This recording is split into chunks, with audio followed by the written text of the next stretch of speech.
بیٹھو. کیا زیادہ ہے؟ کتنی تعداد ہے؟ نہیں گنتی؟ کیوں؟ انکاؤنٹیبل؟ اچھا. تلاوت حنا فاروقی.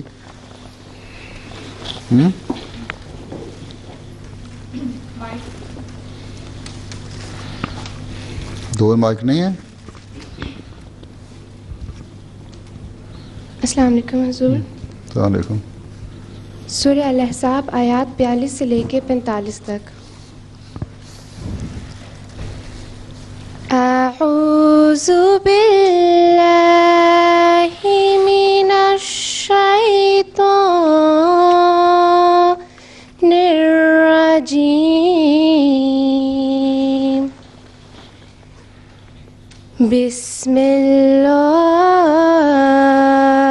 الرحمن الرحیم. یا ایہا الذین آمنوا اذکروا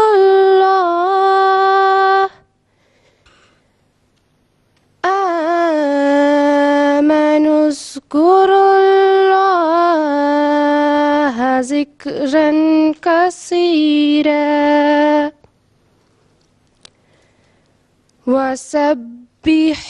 وسبحوہ بکرۃ وأصیلا.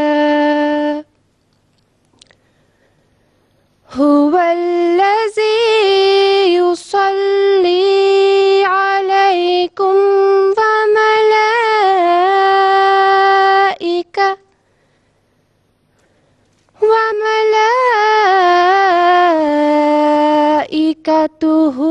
لیخرجکم من الظلمات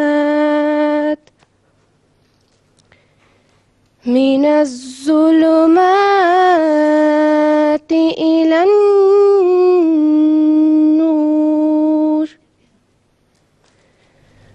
وکان بالمؤمنین رحیما. تحیتهم یوم یلقونه سلام وأعد لهم أجرا كريما.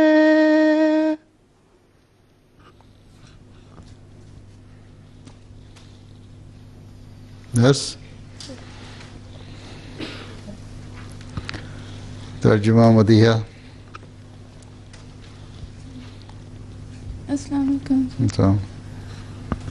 ترجمہ سورۃ احزاب آیات 42 سے 45. اللہ کے نام کے ساتھ جو بے انتہا رحم کرنے والا، بن مانگے دینے والا اور بار بار رحم کرنے والا ہے.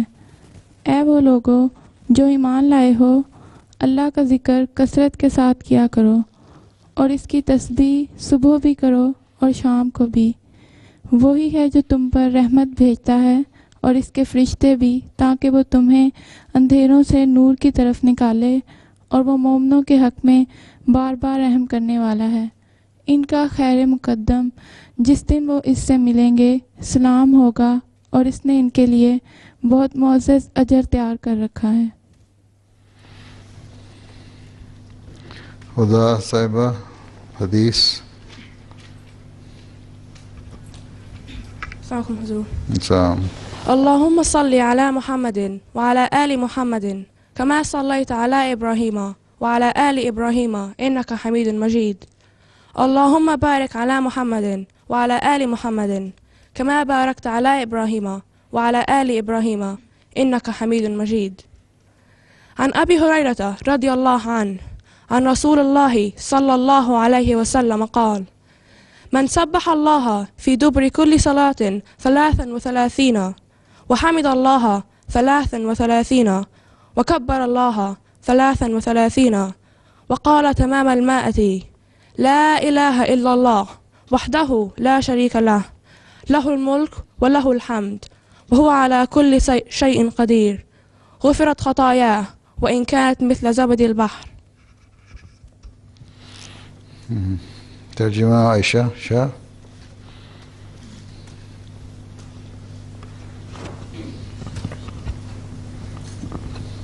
السلام علیکم حضور.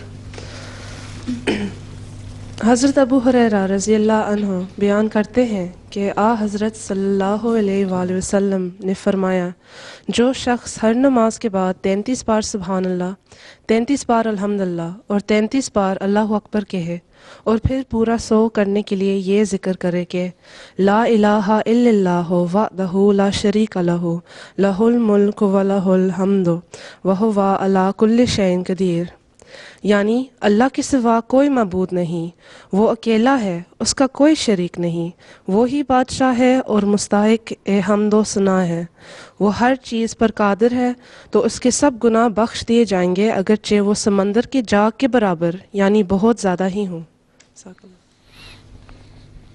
یہ کس نے پرنٹ نکالا ہے؟ ہیئر نہیں ڈالی ہوئی، اس کو ٹھیک کر دیتے. تو یہ تو شیفیلڈ سے آئی ہو، بڑی دور سے آئی ہیں آج. اور بھی کوئی آیا باہر سے؟ نہیں حضور، میں ابھی لندن میں پڑھ رہی ہوں. اچھا، لندن پڑھ رہی ہو. اچھا جی، نظم پڑھو گروپ. حضور حضرت مسلم علیہ السلام کے چند عربی کے اشعار پیش خدمت ہیں.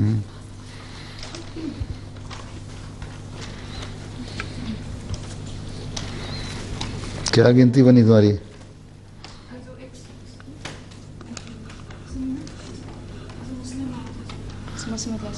ہاں ہاں، مسیح موعود علیہ السلام کی نہیں ہے، حضرت مسیح موعود علیہ السلام کی تو نہیں ہے، رضی اللہ تعالیٰ عنہ علیہ السلام نے.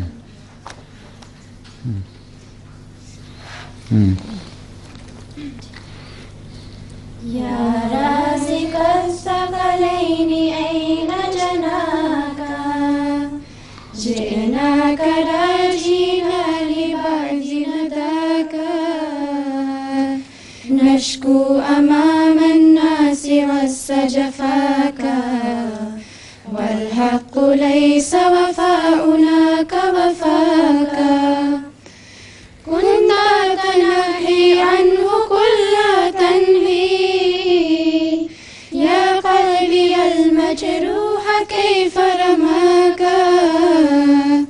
يا هادي الأزواح كاشف همها جئنا ببابك طالبين هداك يا أيها المنان من برحمة وارزق قلوب عبادك تقواك أحييت نفسي بابتسام ونظرة غطت وجودي كله نعماك منك السكون وكل روح ورواحة من ذا الذي لا يبتغي لقياك يا رازق الثقلين أين جناك جئناك راجينا لبعض نداك جئناك راجينا لبعض نداك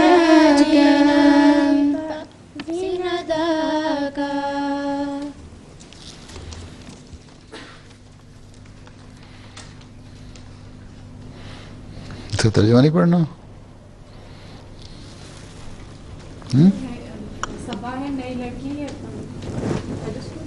جی حدیث فیل سے آئے ہیں. ترجمہ کر کے لائی ہو؟ نہیں، ترجمہ پڑھنا ہے اس کا. ہاں جی ترجمہ پڑھنا ہے اس کا. اس کا نظم کا جی لکھا تو نہیں ہوا، پڑھ دو. اے جن و انس کے رازق، تیرا پھل کہاں ہے؟ ہم تیری بخشش سے کچھ حصہ لینے کے امیدوار بن کر تیرے پاس آئے ہیں. ہم لوگوں کے سامنے تیری جفا کا شکوہ تو کرتے ہیں، مگر بات یہ ہے کہ ہماری وفا تیری وفا جیسی نہیں۔ اے میرے زخمی دل، تو اس سے بہت کنارہ کش رہتا تھا، اب جو تو اس کی محبت کا شکار ہو گیا ہے تو یہ تیر اس نے تجھ پر کیسا چلایا ہے۔ اے روحوں کے ہادی اور ان کے غم کو دور کرنے والے، ہم تیری رہنمائی کے طلبگار بن کر تیرے پاس آئے ہیں۔ اے منان، اپنی رحمت اور اپنے فضل سے احسان کر اور اپنے بندوں کے دلوں کو تقوی عطا کر۔ تو نے ایک ہی مسکراہٹ اور نظر محبت کے ساتھ مجھے زندہ کر دیا اور تیری نعمتوں نے میرے سراپا کو ڈھانک لیا۔ سکون اور ہر قسم کا آرام و راحت تجھی سے ملتا ہے، تو پھر وہ کون ہے جو تیرے دیدار کا طالب نہ ہو۔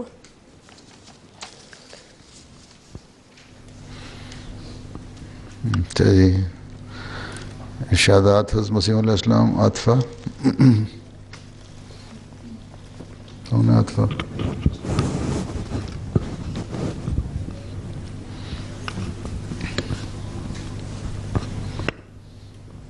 السلام علیکم حضور۔ السلام۔ ارشادات حضرت مسیح موعود علیہ السلام۔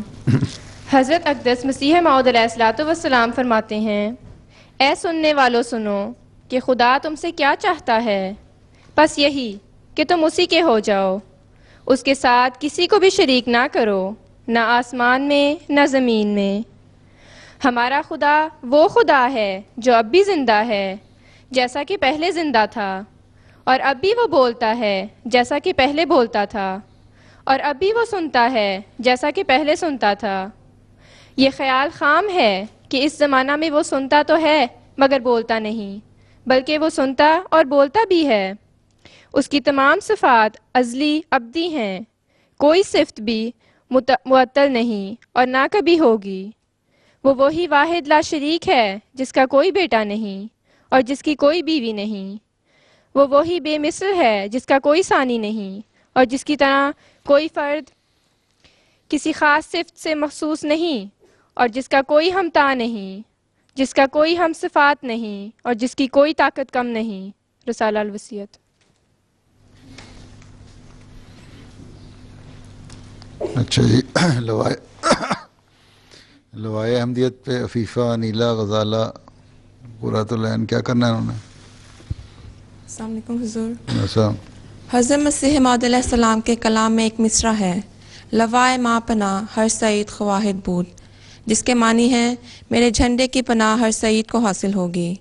1939 میں حضرت مسلم موعود رضی اللہ عنہ کے مبارک عہد خلافت کے 25 سال پورے ہوئے تو حضرت چودھری محمد ظفر اللہ خان صاحب کی تحریک پر جماعت احمدیہ نے شکرانے کے طور پر خلافت جوبلی منانے کا اہتمام کیا۔ اس سلسلہ میں کئی تجاویز حضور کی خدمت میں پیش کی گئیں۔ خلافت جوبلی منانے کے لیے جو تجاویز حضور نے منظور فرمائی تھیں، ان میں سے ایک لوائے احمدیت کی تیاری کی تجویز بھی تھی۔ حضور نے اس کے متعلق فرمایا، یہ تو ثابت ہے کہ رسول کریم صلی اللہ علیہ وآلہ وسلم کا جھنڈا قائم رکھا جاتا تھا۔ بعض لوگ تو کہتے ہیں کہ اب تک ترکوں کے پاس رسول کریم صلی اللہ علیہ وآلہ وسلم کا جھنڈا موجود ہے۔ یہ صحیح ہو یا نہ ہو، بہرحال ایک لمبے عرصے تک مسلمانوں کے پاس جھنڈا قائم رہا۔ اس لیے اس زمانہ میں بھی جو ابھی احمدیت کا ابتدائی زمانہ ہے، ایسے جھنڈے کا بنایا جانا اور قومی نشان قرار دینا جماعت کے اندر خاص قومی جوش پیدا کرنے کا موجب ہو سکتا ہے۔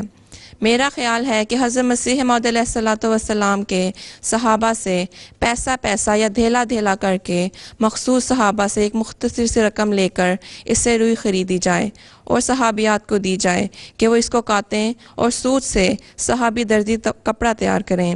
اسی طرح صحابہ ہی اچھی سی لکڑی تراش کر لائیں، پھر اس کو باندھنے کے بعد جماعت کے نمائندوں کے سپرد کیا جائے کہ یہ ہمارا پہلا قومی جھنڈا ہے، پھر آئندہ اس کی نقل کروا لی جائے۔ اس طرح جماعت کی روایات اس سے اس طرح وابستہ ہو جائیں گی کہ آئندہ آنے والے لوگ اس کے لیے ہر قربانی کے لیے تیار ہوں گے۔ السلام علیکم۔ حضور نے یہ خیال بھی ظاہر کیا کہ اگر ایسی کپاس مل جائے جس سے صحابیوں نے کاشت کیا ہو تو بہت اچھا ہو۔ چنانچہ ایک صحابی حضرت میاں فقیر محمد صاحب نے اپنے ہاتھ سے بیج بوئے، پانی دیا اور ان کو چنا اور صحابیوں سے دھنوایا۔ انہوں نے یہ کپاس قادیان بھیجی۔ حضرت سید ام طاہر رضی اللہ عنہا نے دارالمسیح میں صحابیات سے اس روئی کا سوت تیار کروایا۔ اس سوت کا صحابی وفندگان کے ذریعے قادیان اور دولتمندی میں کپڑا بنوایا گیا۔ جھنڈے کے سائز کے بارے میں فیصلہ ہوا کہ کپڑا 18 فٹ لمبا اور 9 فٹ چوڑا ہو۔ اس کپڑے کو تیار شدہ جھنڈے میں بدلنے کا کام صحابی درزیوں نے کیا۔ جھنڈا سیاہ رنگ کے کپڑے کا تھا۔ اس کے درمیان میں منارۃ المسیح ایک طرف بدر اور دوسری طرف ہلال کی شکل سفید رنگ میں بنائی گئی تھی۔ اس کو جلسہ سالانہ قادیان کے سٹیج کے شمال مشرقی کونا کے ساتھ 62 فٹ لمبے پول کے ساتھ ایک چبوترے پر نصب کیا گیا تھا۔ یہ اتنی بڑی باتیں کی ہیں، اس میں سمجھ آئی ہے؟ بڑی تیزی سے پڑ گئی ہے۔ جھنڈا بنانے کا خیال آیا، یہ سمجھ آ گئی نا، جماعت کا جھنڈا بنے۔ اور جھنڈا بنانے کے لیے مسلمانوں نے کہا کہ جو روئی ہے، روئی سے دھاگا بنتا ہے نا، کاٹن پہلے لگاتے ہو، پلانٹ لگاتے ہو، پھر وہ بڑھتی ہے 3-4 مہینے میں، پھر اس میں بول لگتے ہیں، بول اوپن ہوتے ہیں، اس میں سے کاٹن نکلتی ہے۔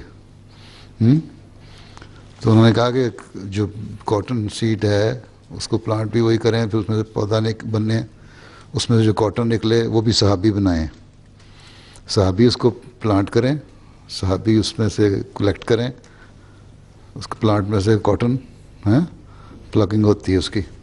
کبھی دیکھا ہے کاٹن پلانٹ؟ کسی نے نہیں دیکھا ہوگا۔ ایک بول ہوتا ہے، وہ اوپن ہوتا ہے، اس کے بعد اس میں سے کاٹن نکلتی ہے اس کے، اور جب وہ نکال لیں اس کو، پھر اس کا وہ دھاگا بنائیں، کاتنا دھاگا بنایا جاتا ہے اس کو۔ پرانے زمانے میں ہوتی تھی ہاتھ سے، ایک چرخی ہوتی تھی، ایک طرف ایک بڑا ویل ہوتا تھا، دوسری طرف اس دھاگے کی طرف چھوٹے سے ایک ویل پہ نا روئی کو ملاتے جاتے تھے، اور یا تم ویسے لو، کاٹن لو یا روئی لو، اس کو ہاتھ سے ملتے جاؤ، تم ملتے ملتے لمبا کر سکتے ہو نا۔ اسی طرح ایک مشین ہوتی تھی، ایک عورت پھیرتی رہتی تھی، دوسرے ہاتھ سے وہ اس کو دھاگا بناتی جاتی تھی۔ یہ دھاگا اس طرح بنتا ہے۔ پھر جو دھاگا بن گیا تو اس کو جو کپڑا بنانے والے تھے تو پھر اس کے اوپر بجائے اس کے کہ کسی مشین سے بنایا جائے، ہاتھ کی کھڈیاں ہوتی تھیں جس پہ گزار کے اس کپڑا تیار ہوتا تھا، وہ بھی صحابیوں نے کیا۔ پھر وہ جھنڈا بنا 18 فٹ لمبا اور 9 فٹ چوڑا۔ یہ ترجمہ ہے اس کی بات کا۔ چلو، السلام علیکم حضور۔ 28 دسمبر 1939 کو حضور رضی اللہ عنہ 10:50 پر جلسہ گاہ میں تشریف لائے۔ تلاوت و نظم کے بعد آپ رضی اللہ عنہ کے سامنے مختلف ممالک کے نمائندگان نے ایڈریس پڑھے اور حضور نے خطاب فرمایا۔ حضور نے اس موقع پر فرمایا کہ خدا تعالیٰ کا شکر ہے کہ اس نے ہمیں یہ جھنڈا بنانے کی توفیق دی کہ جس سے حضرت مسیح موعود علیہ السلام کا ایک شے ظاہری رنگ میں بھی پورا ہوتا ہے، اور اس وجہ سے کہ ہم لوگوں کو باطن کا بھی خیال رہے اور یہ محض ظاہری رسم ہی نہ رہے، میں نے ایک اقرار نامہ تجویز کیا ہے۔ خطاب کے بعد حضور 2:04 پر لوائے احمدیت کی جگہ پر تشریف لائے اور فرمایا، تمام احباب ربنا تقبل منا انکا انت السمیع العلیم کی دعا پڑھتے رہیں۔ حضور خود بھی یہ دعا آواز بلند پڑھ رہے تھے۔ لوائے احمدیت کھلنے کے بعد حضور نے نعرہ تکبیر کے درمیان جھنڈے کی رسی کو کھینچا اور جھنڈا اوپر ہوتا گیا۔ جھنڈا بلند ہوتے وقت ہوا بالکل ٹھہری ہوئی تھی، لیکن اوپر پہنچتے ہی ہوا کا ایسا جھونکا آیا کہ سارا جھنڈا کھل کر لہرانے لگا اور سب نے اسے اچھی طرح دیکھ لیا۔ تھوڑی دیر بعد ہوا پھر سے ٹھہر گئی۔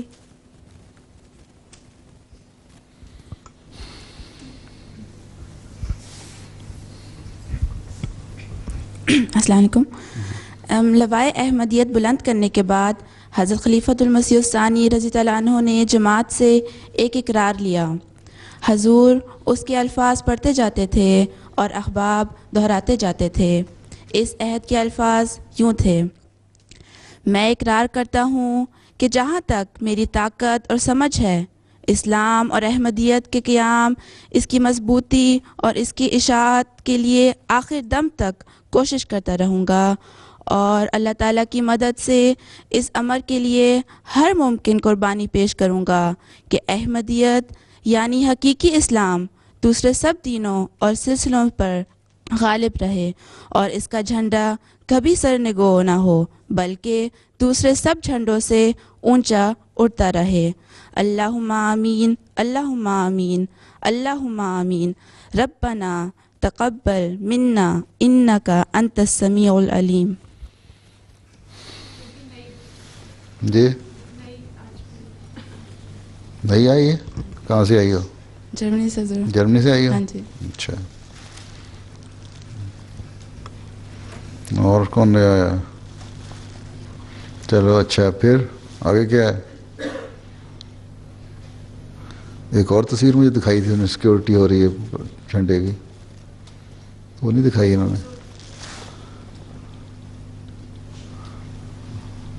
ارد گرد خدام کھڑے ہوتے تھے.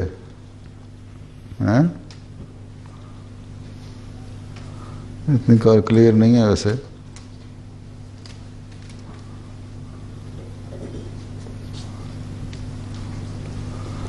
تو جھنڈے کی باقاعدہ انتظام تھا کہ لوائے احمدیت جب لہرایا جائے اس کے ارد گرد خدام ہوں، 5 کم از کم میرا خیال ہے.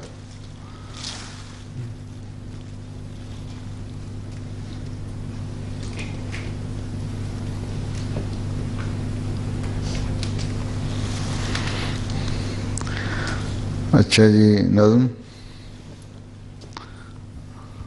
انم صاحبہ. السلام. بڑھتی رہے خدا کی محبت، خدا کرے بڑھتی رہے خدا کی محبت، خدا کرے حاصل ہو تم کو دید کی لذت، خدا کرے حاصل ہو تم کو دید کی لذت، خدا کرے توحید کی ہو لب پہ شہادت، خدا کرے ایمان کی ہو دلوں میں حلاوت، خدا کرے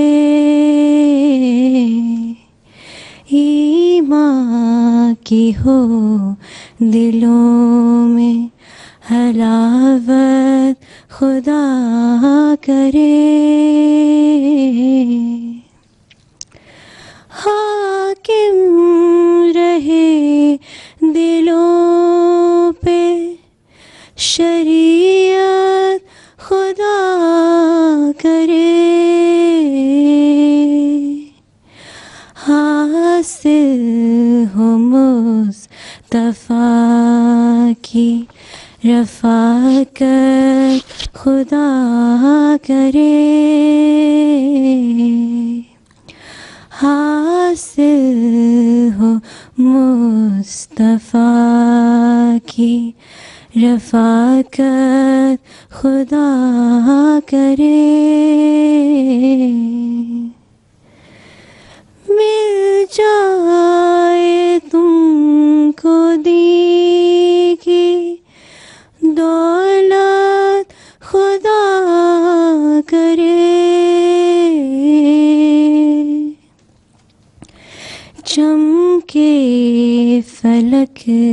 پہ تار آئے قسمت خدا کرے چمکے فلک پہ تار آئے قسمت خدا کرے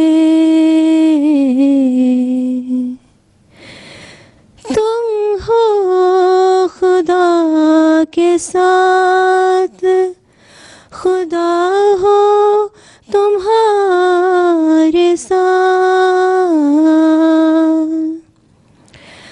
ہاں تم سے ایسے وقت میں رخصت خدا کرے ہاں تم سے ایسے وقت میں رخصت خدا کرے ایک وقت آئے گا کہ کہیں گے تمام لوگ ملت کی اس فدائی پہ رحمت خدا کرے ملت کی اس فدائی پہ رحمت خدا کرے بڑھتی رہے خدا کی محبت خدا کرے.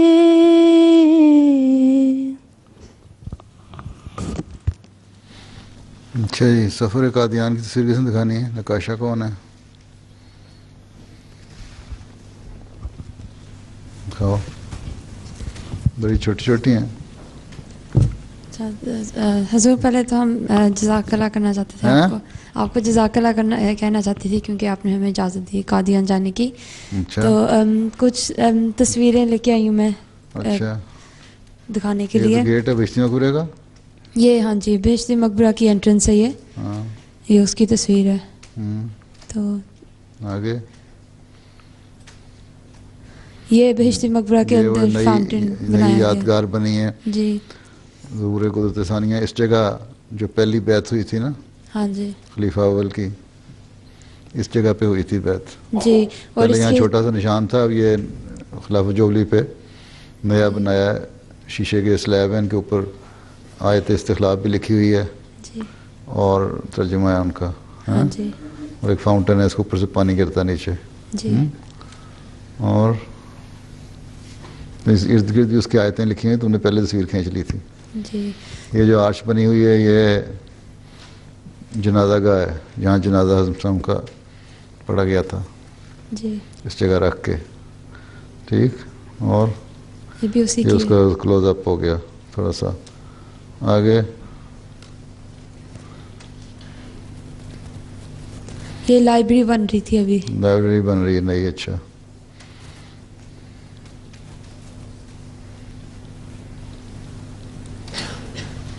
یہ پورا نہیں آیا. یہ جامعہ احمدیہ قادیان کا سائن بورڈ ہے اندر انٹرنس پہ جو لگا ہوا ہے. یہ مسجد ہے جو سراہ طاہر ہے اور جامعہ احمدیہ.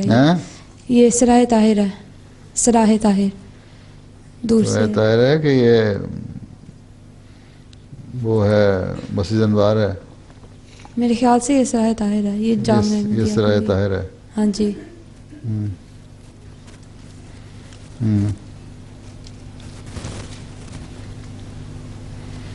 آگے آگے یہ اندر سے ہے. یہ اندر کا حصہ اس کا. ہاں جی.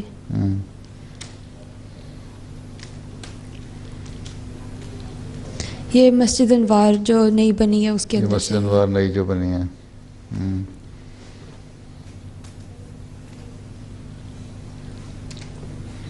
یہ مسجد اقصیٰ کا جو نیا حصہ بن رہا ہے یہ جو ایکسٹینشن ہو رہی ہے نئی. ہاں ہاں جی. 3 سٹوری بن رہی ہے.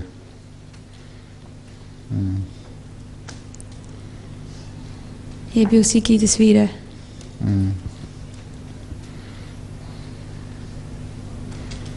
اور یہ پرانا حصہ ہے مسجد اقصیٰ کا اندر کا پرانا حصہ ہے. ہاں جی.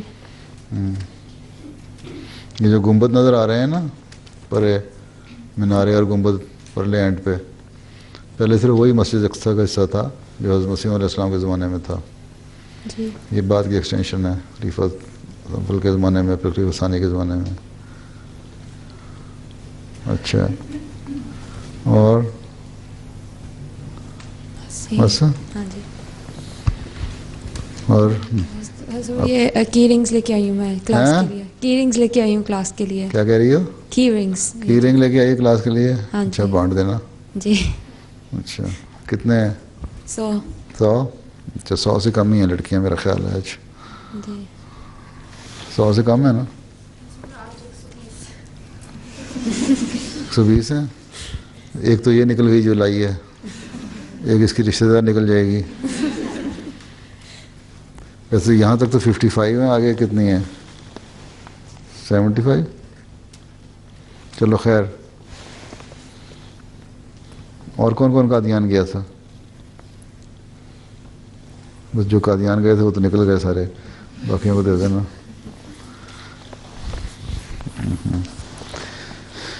اچھا، نظم پڑھو گروپ میں. کون ہے؟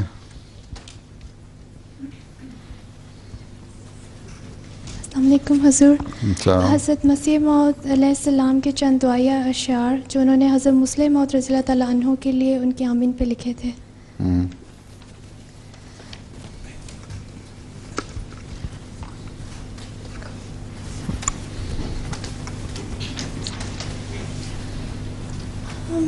دو ثنا اسی کو جو ذات جاویدانی، ہم سر نہیں ہے اس کا کوئی نہ کوئی ثانی. باقی وہی ہمیشہ، غیر اس کے سب ہے فانی. غیروں سے دل لگانا جھوٹی ہے سب کہانی. سب غیر ہے وہی ہے ایک دل کا یار جانی. دل میں میرے یہی ہے سبحان میاں رانی. سبحان میاں رانی، سبحان میاں رانی. یہ روز کر مبارک سبحان میاں رانی. یا رب ہے تیرا احسان، میں تیرے در پہ قربان. تو نے دیا ہے ایمان، تو ہر زمان گہباں. تیرا کرم ہے ہر آن، تو ہے رحیم و رحمان. یہ روز کر مبارک سبحان میاں رانی. سبحان میاں رانی، سبحان میاں رانی. یہ روز کر مبارک سبحان میاں رانی. کیوں کر ہو شکر تیرا، تیرا ہے جو ہے میرا. تو نے ہر کرم سے گھر بھر دیا ہے میرا. جب تیرا نور آیا جاتا رہا اندھیرا. یہ روز کر مبارک سبحان میاں رانی. سبحان میاں رانی، سبحان میاں رانی. یہ روز کر مبارک